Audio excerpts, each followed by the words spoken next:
moins 15 personnes ont été tuées et de nombreux autres blessés dimanche dans une explosion de gaz à Lagos, la capitale économique du Nigeria, faisant des dégâts très importants selon le service de secours sur place. Fin de captivité pour 2 otages au Burkina Faso.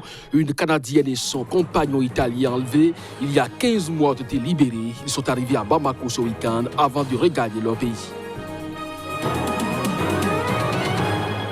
Il n'y aura pas de manifestation populaire dans le cadre de la fête de l'indépendance au Sénégal. Le président Macky Sall vient de l'interdire. La décision fait partie d'une série de mesures prises pour éviter la propagation du coronavirus.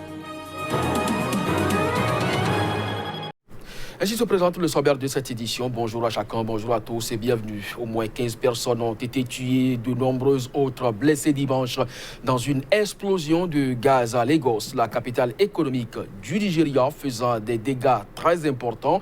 Selon les services de secours sur place, Ibrahim Faraoulé, un porte-parole de l'Agence nationale de gestion des urgences, a précisé qu'environ 50 bâtiments ont été détruits dans le quartier résidentiel d'Abouléado par l'explosion et l'incendie qui a suivi. Selon la Société nationale d'hydrocarbures, l'incident a été causé par un camion qui a heurté des bouteilles de gaz empilées dans une usine de traitement de gaz. L'impact de l'explosion a été énorme, qui a provoqué l'effondrement de bâtiments voisins et également de dommages sur un pipeline de la NNPC, a précisé la société dans un communiqué. Au Burkina Faso, fin de captivité pour 2 otages, une Canadienne et son compagnon italien enlevés il y a 15 mois ont été libérés. Ils sont arrivés à Bamako ce week-end avant de regagner leur pays. Reportage. Ni les circonstances de la libération d'Edith Blais et Luca Tacheto, ni les conditions dans lesquelles ils se sont retrouvés aux environs de Kidal, à près d'1 millier de kilomètres du lieu de leur enlèvement, n'étaient encore clairement établies. Des informations préliminaires indiquent qu'ils ont réussi à s'enfuir. Ils se sont ensuite fait conduire auprès des casques bleus de la mission de l'ONU au Mali, la MINUSMA. Âgé d'une trentaine d'années, le couple est apparu souriant et vaguement désorienté en particulier quand les responsables maliens, onusiens et canadiens, venus les accueillir, leur ont présenté le coude plutôt que la main tendue, en leur expliquant cordialement les règles imposées par le nouveau coronavirus. Règles auxquelles ils se sont prêtés tout sourire, sacrifiant aux consignes du moment une employée des services sanitaires portant un masque, des lunettes et une combinaison de protection a pris leur température. Les 2 ex-otages en t-shirt blanc ne se sont pas exprimés devant les quelques journalistes présents. Ils ont ensuite été conduits au palais présidentiel. Quel bonheur, a répété le président Ibrahim Boubacar Keïta, flanqué par les 2 jeunes gens. Il a évoqué le calvaire que l'on peut imaginer et salué leur courage physique et moral fabuleux. Avoir eu le courage de se libérer, d'oser partir, il fallait le faire. Ils l'ont fait, a-t-il dit. Edith Blais et Luca Tacheto ont disparu mi-décembre 2018 alors qu'ils traversaient le Burkina Faso. Le couple se dirigeait en voiture vers Ouagadougou à partir de Bobo Dioulasso, à plus de 360 km de la capitale de ce pays d'Afrique de l'Ouest, quand leur trace a été perdue. Ils comptaient se rendre au Togo pour un projet humanitaire. En Algérie, une manifestation des partisans du Irak, le mouvement de contestation anti-régime, a été dispersé samedi à Alger par la police qui a interpellé plus d'une vingtaine de personnes. Environ 200 personnes ont tenté de défiler dans le centre de la capitale à la suite d'appels lancés la veille lors de la 56e marche hebdomadaire du Irak qui a drainé des milliers de manifestants à Alger. Reportage. Environ 200 personnes ont tenté de défiler dans le centre d'Alger à la suite d'appels lancés la veille lors de la 56e marche hebdomadaire du Irak qui a drainé des milliers de manifestants à Alger bravant la pandémie de nouveau coronavirus. Mais après avoir parcouru à peine quelques centaines de mètres, le cortège a été dispersé par des policiers armés de matraques et de boucliers et qui étaient déployés en force dans le centre de la capitale. Scandant des slogans hostiles au régime, plus d'une vingtaine de manifestants pourchassés par les forces de l'ordre ont été interpellés. Plusieurs tentatives de rassemblement ont été ensuite empêchées par la police.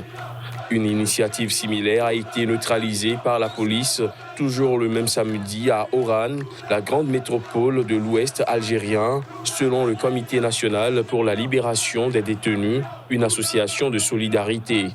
Depuis plus d'un an, les marches du Irak se déroulent habituellement chaque vendredi et les mardis pour les étudiants. Mais des appels à défiler aussi le samedi ont été lancés depuis le premier anniversaire du mouvement de contestation, le 22 février dernier.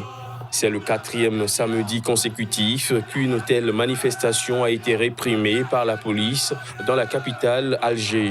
Samedi, il y a une semaine, un début de cortège avait été violemment dispersé et une trentaine d'opposants interpellés, dont des têtes de file du mouvement.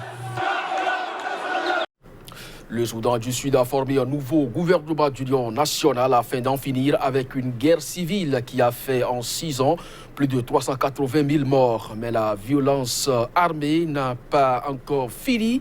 Pour autant, faibli dans le pays, des milliers d'hommes armés des communautés Nord et Merlé se battent à Jonglei, un état de l'Est, depuis février, laissant la ville en cendres et d'innombrables morts et blessés. Le reportage à suivre. Koban Gacho attend de se faire opérer dans cet hôpital de la capitale Juba. Ce voleur de bétail a été attaqué par un groupe rival dans la nuit, alors qu'il préparait lui-même un raid. Plusieurs communautés se battent pour l'accès à la terre, à la nourriture et au bétail. Alors que les combats entre les troupes du président Kiir et son rival Machar ont diminué, les violences intercommunautaires, elles, continuent de faire des ravages. 3 amis de Koba sont morts. Le jeune de 20 ans a survécu, mais souffre de lésions sérieuses. Je me suis fait tirer dessus à l'épaule, puis je me suis évanoui.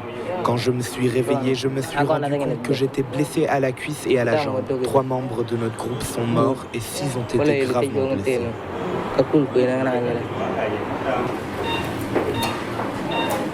Koba a eu de la chance.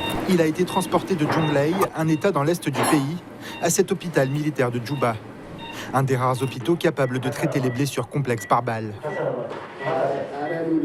Ces patients attendent eux aussi leur tour pour être soignés. La plupart du temps, nos patients sont chanceux. Ils survivent à de très mauvaises blessures. Par exemple, une blessure au torse pourrait atteindre les poumons, pourrait provoquer une hémorragie dans le poumon. Si la personne est touchée du côté gauche, il pourrait mourir, mais la plupart de nos patients s'en sortent. En février, après des mois de négociations, le président Salva Kiir et son rival Riek Machar ont formé un gouvernement d'union nationale pour tenter de mettre fin à une guerre civile qui a fait près de 400 000 morts en 6 ans. Mais alors que ce conflit prend fin, le Comité international de la Croix-Rouge a vu le nombre de patients blessés par balle dans le pays augmenter de 20% en 1 an. La grande majorité des patients que nous soignons souffrent de blessures par balle. Ils sont impliqués soit dans le conflit, soit dans des violences intercommunautaires. Les éleveurs sont les plus touchés, mais c'est parmi eux qu'on voit la plus grosse augmentation de patients, notamment quand ils se battent dans des raids au milieu du pays.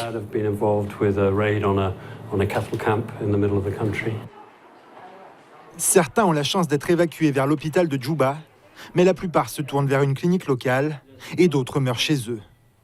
Ces conflits locaux risquent de devenir incontrôlables, éloignant l'idée d'une paix que le pays n'a jamais connue depuis son indépendance, en 2011.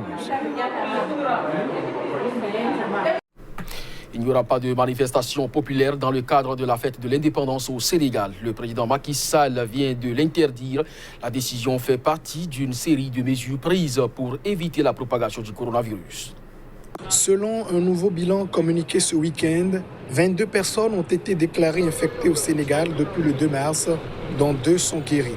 Parmi 3 nouveaux cas répertoriés figure un bébé de 2 ans, fils d'un Sénégalais vivant en Italie et lui-même déclaré probablement positif, a indiqué le ministère de la Santé. Aucun décès n'a été rapporté. Mais la récente propagation du mal, en particulier dans la ville religieuse de Touba, et l'approche de grands festivals musulmans ont créé une urgence. Le report ou l'annulation de premiers rassemblements religieux prévus le même jour a été annoncé dans la presse après l'intervention de Macky Sall. Le président sénégalais, soumis à la pression d'intérêts religieux et sanitaires contraires, avait convoqué une réunion d'urgence au palais présidentiel. Il a ensuite détaillé les mesures dans une intervention retransmise ensuite en direct par la télévision nationale. Toutes les manifestations publiques sur l'ensemble du territoire national sont interdites pendant 30 jours.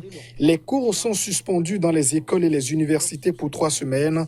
À partir de lundi, les formalités liées au pèlerinage vers les lieux saints de l'islam et du christianisme sont suspendues. Les escales des bateaux de croisière sont temporairement supprimées et les contrôles sanitaires de toutes les frontières seront systématiquement renforcés. À ces mesures, Macky Sall en a ajouté une représentative de la gravité de l'heure, l'annulation de toutes les célébrations de l'indépendance dans tout le pays le 4 avril, en dehors d'une prise d'armes qu'il dirigera au palais présidentiel. C'est sur cette note que je referme ce journal. Merci à vous de nous avoir suivis. Très bonne journée en compagnie d'un programme de SICA. À très bientôt.